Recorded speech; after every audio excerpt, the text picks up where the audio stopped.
French president Emmanuel മാക്രോണിനെതിരെ കലിത്തുള്ളി American president Donald Trump. Macron publicity മോഹിയെന്ന് ട്രംപ് ആരോപിച്ചു.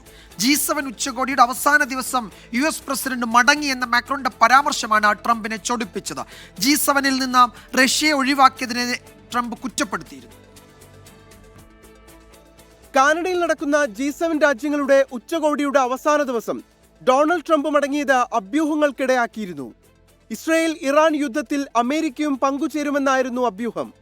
ഇസ്രായേലും ഇറാനുമായി വെടിനിർത്തൽ നടപ്പാക്കാനാണ് ട്രംപ് മടങ്ങിയതെന്ന് ഫ്രഞ്ച് പ്രസിഡന്റ് ഇമ്മാനുവൽ മാക്രോൺ അവകാശപ്പെട്ടു. ഇതാണ് ട്രംപിനെ ചൊടിപ്പിച്ചത്. പബ്ലിസിറ്റി മോഹിയായ മാക്രോണിന് താൻ മടങ്ങിയത് എന്തിനെന്നറിയില്ലെന്ന് ട്രംപ് പരിഹസിച്ചു.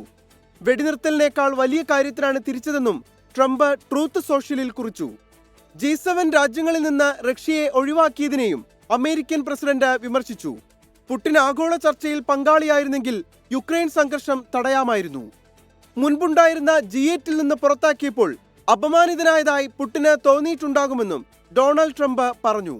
International desk 24.